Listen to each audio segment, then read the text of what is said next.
Bondowoso mempunyai kebudayaan megalitik terbesar se-Jawa Timur. Jumlah situs yang tersebar di Kabupaten Bondowoso tercatat 39 situs dan 5 kawasan, dengan total 1.469 megalit per 2020. Ada yang letaknya di daratan, lereng gunung api, dan perbukitan. Tapi saya tidak akan menjelaskan semuanya. Jadi mari kita ke situs yang sekaligus menjadi pusat informasi Megalitikum Bondowoso atau PIMB, yaitu situs Pekauman.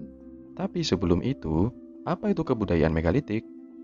Kebudayaan megalitik adalah kebudayaan yang menghasilkan bangunan-bangunan atau benda-benda yang dibuat dari bahan batuan besar maupun kecil. Bangunan-bangunan atau benda-benda batu produk kebudayaan megalitik disebut megalit. Alangkah baiknya kalian mengetahui satu istilah yang akan saya sebutkan di penjelasan selanjutnya, yaitu in situ. In situ adalah tidak berpindah, tetap di tempat situs itu ditemukan.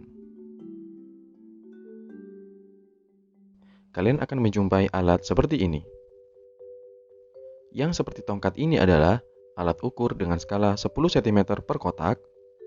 Yang kecil seperti ini, alat ukur dengan skala 1 cm per kotak.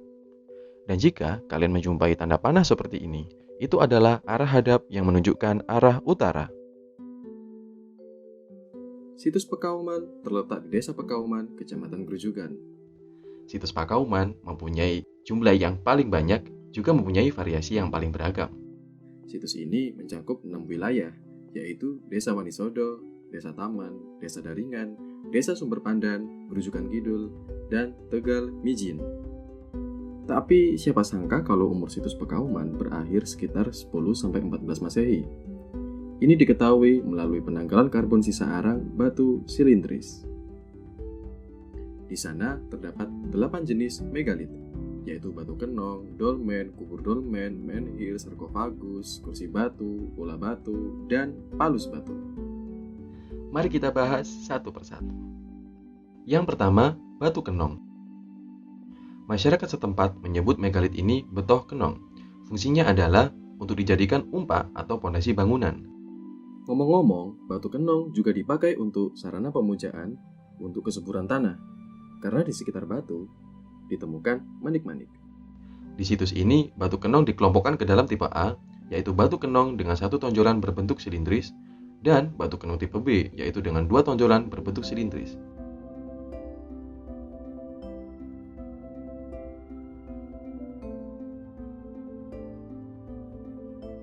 Di sana, tipe A lebih banyak daripada tipe B. Sebagian besar tonjolan masih utuh, sebagian kecil sudah aus, dan ada yang hilang karena dicuri. Batu kenong di situs ini seluruhnya terbuat dari bahan batuan sedimen jenis breksi vulkanik, yang letaknya berbaur dengan jenis megalit lainnya. Letaknya di halaman atau pekarangan rumah warga, ada di pinggir jalan dan parit, serta di dalam kawasan pabrik. Kondisi batu kenong di sana, ada yang masih tegak, dan ada yang sudah rebah ke tanah. Sebarannya, sebagian ada yang terpisah satu sama lain, jadi tidak menandakan adanya formasi. Kemungkinan disebabkan dua faktor, memang sudah tidak in situ, atau memang ada batu kenong lain yang belum tersingkap dari bawah tanah. Menurut pengakuan warga, yang terletak di ladang dalam keadaan rebah ke tanah, sengaja dipindahkan karena mengganggu aktivitas warga saat menggarap ladang. Yang di pekarangan pun juga sengaja dipindahkan saat mereka membangun rumah.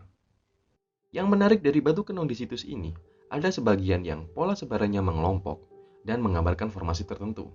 Ada yang melingkar, ada juga yang berbentuk persegi. Ukuran batu kenong di situs ini memiliki ukuran yang bervariasi. Ada yang berukuran kecil, tapi banyak juga yang berukuran besar.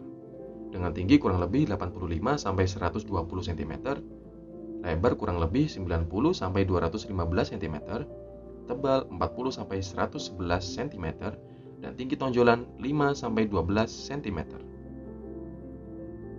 Yang kedua, dolmen.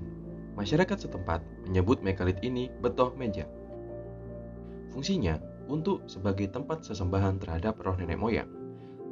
Terbuat dari bahan batuan jenis breksi vulkanik dan masih in situ. Tapi sayang sekali, satu-satunya dolmen di situs ini sekarang dalam kondisi rusak parah. Sudah tidak tampak lagi wujudnya. Yang tersisa hanya seonggok bongkahan batu yang dulunya bagian meja dan balok-balok kaki penopangnya. Menurut warga, dua kaki yang posisinya di pinggir jalan rusak akibat tertabrak mobil milik warga setempat. dan dua kaki lainnya hancur karena kuatnya desakan akar pohon. Tapi beruntung sekali, tahun 1995, salah seorang tim peneliti berkesempatan mendokumentasikan dolmen tersebut dalam bentuk foto. Foto tersebut sudah berusia 25 tahun hingga sekarang masih tersimpan dan dapat terlihat cukup jelas. Yang ketiga, kubur dolmen. Masyarakat setempat menyebutnya pandusa. Fungsi kubur dolmen adalah untuk wadah jasad beserta bekal-bekal kubur. Bekal kubur biasanya berwujud barang pribadi milik jasad yang dikubur bersama jasad untuk mengiringi perjalanan menuju kehidupan setelah kematian. Tapi kita nggak bahas bekal kubur kali ini. Kita bahas kubur dolmen yang ada di desa Pakauman. 15 kubur dolmen terbuat dari batuan sedimen berjenis breksi vulkanik. Sisanya, 3 buah terbuat dari batuan beku jenis andesit. Di situs Pakauman, kubur dolmen seluruhnya tanpa dekorasi, terletak di ladang dan lahan permukiman, dan ada satu di kawasan pabrik. Mengenai kondisi, ada sebagian yang bongkahan batu atap dan batu penopangnya masih utuh. Tapi, ada sebagian yang bongkahan batu atapnya yang sudah bergeser. Ini diakibatkan dua faktor. Pertama, faktor alamiah karena desakan akar pohon, dan yang kedua, faktor non-alamiah karena sengaja digeser oleh manusia. Saat boomingnya penggalian liar pada tahun 1990-an yang lalu, banyak yang dirusak atau digeser oleh para penggali untuk menjarah isi bekal kubur. Saat melakukan observasi, sudah tidak ada bekal kubur maupun tulang rangka. Posisi seluruhnya masih in situ dan tidak ada formasi tertentu. Nah, untuk kubur dolmen, bagian kepala menghadap ke timur, muka menghadap ke barat, yang berorientasi ke Pegunungan Hyang atau Argopuro. Dari 18 kubur dolmen, ada satu yang unik, yang terletak di ladang warga. Karena bentuk atapnya yang unik, tidak oval seperti yang lain, melainkan persegi panjang dengan tonjolan berbentuk kubus, seperti bentuk mobil. Itulah yang menjadi sebab warga setempat menyebutnya betoh mobil. Tapi ada pula yang menyebutnya betoh Ka'bah. Willems pada tahun 1983 melakukan observasi untuk pertama kalinya dan menemukan tulang rangka beserta bekal-bekal kubur. Inilah yang menjadi bukti bahwa kubur dolmen benar-benar berfungsi sebagai wadah kubur. Kubur dolmen di situs ini memiliki ukuran yang bervariasi loh. Tinggi kurang lebih 62 sampai 127 cm, lebar kurang lebih 109 sampai 190 cm, dan panjang kurang lebih 71 sampai 216 cm. Yang keempat, menhir. Menhir berfungsi sebagai sarana penyembahan roh nenek moyang.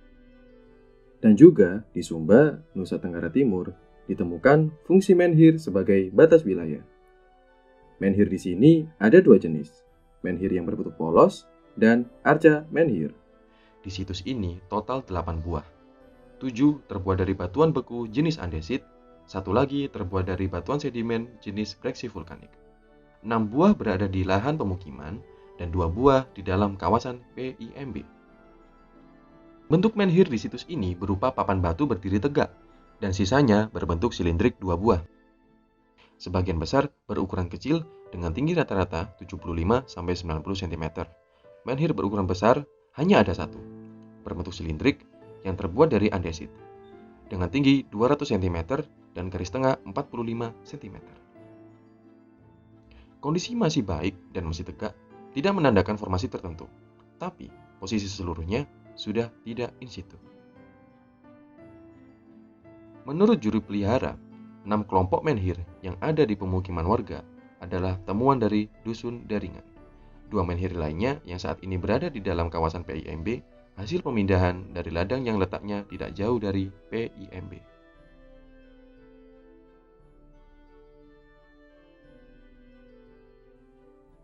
Arca menhir juga berfungsi sama dengan menhir, yaitu untuk sarana pemujaan terhadap roh nenek moyang.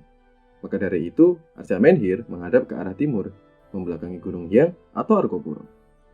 Ngomong-ngomong, arca menhir di situs ini ada 2 buah.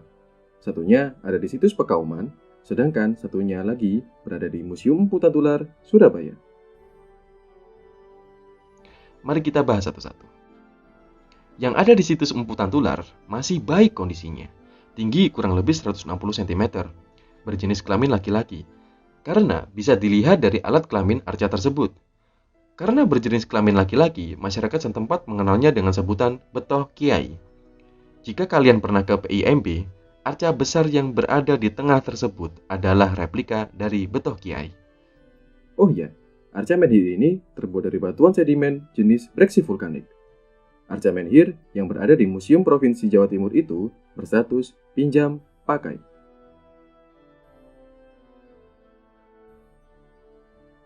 Satu lagi arca menhir yang tersisa di situs Pekauman. Menggambarkan manusia berjenis kelamin perempuan. Terlihat dari buah dadanya.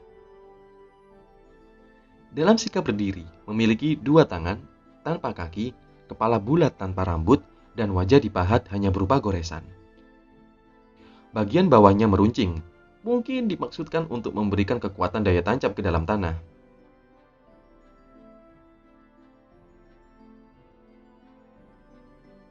Oh iya, berhubung arca menhir ini berkelamin perempuan, Masyarakat setempat lebih mengenalnya dengan sebutan betoh nyai. Letaknya ada di lahan tegal, kondisi cukup baik meski penuh jamur. Dan posisinya sudah tidak in situ dikarenakan bergeser untuk keperluan pembangunan pabrik. Oh iya, untuk ukuran dengan tinggi 160 cm, lingkar dada 60 cm, lingkar kepala 46 cm, dan tebal 52 cm. Yang kelima, sarkofagus.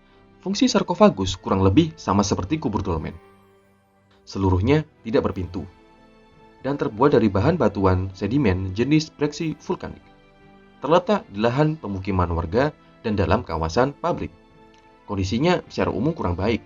Banyak sarkofagus dalam kondisi pecah atau terbelah dan tidak utuh, hanya menyisakan wadah atau tutup saja. Yang diakibatkan oleh boomingnya penggalian liar di Bondowoso tahun 1990-an. Yang dalam kondisi baik hanya beberapa saja, masih lengkap antara wadah dan tutup. Ya, walaupun tutupnya sudah ada yang geser, posisi juga masih in situ, siapa yang mau geser batu segede itu?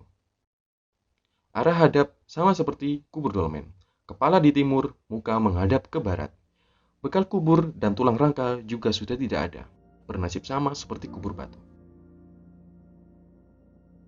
ini mengacu pada temuan di Sukosari, Sukowono, Sumber Tengah, dan Sumber Jambi.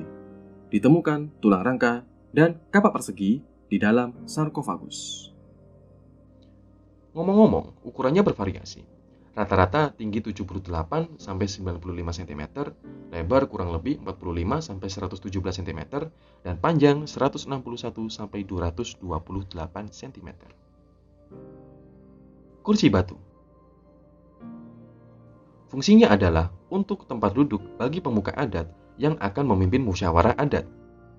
Di situs ini, kursi batu hanya berjumlah satu, terbuat dari batuan beku jenis andesit dan terletak di kawasan pabrik. Kondisi sangat baik dan masih in situ.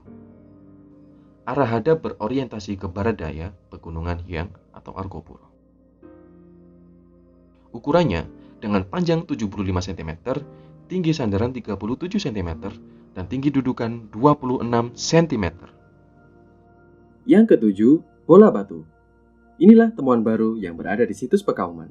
Berjumlah total 10 buah, yang besar 1 buah, sedang 6 buah, dan yang kecil 3 buah. Fungsi dan ukurannya bermacam-macam. Yang besar diperkirakan dipakai untuk pembatas wilayah. Ini mengacu pada wilayah Sumba, Nusa Tenggara Timur, yang memakai bola batu berukuran besar untuk batas suatu wilayah. Yang sedang dan kecil diperkirakan dipakai untuk menghaluskan rempah-rempah atau biji-bijian, karena ada beberapa yang ditemukan dengan lubang batu. Nah, di situs ini ada yang ditemukan bersamaan dengan lubang batu, juga ada yang temuan lepas atau tanpa lubang batu. Ukuran bervariasi. Untuk yang berukuran besar berdiameter 31 cm, untuk yang berukuran sedang berdiameter 10 cm, dan yang berukuran kecil berdiameter 4,5 cm. Yang kedelapan, palus batu. Palus batu ini unik, berfungsi sebagai media upacara perkawinan agar anak yang lahir diharapkan berjenis kelamin laki-laki. Bentuknya silindrik, seperti alat kelamin laki-laki, dengan panjang 23 cm dan diameter 12 cm. Cukup besar.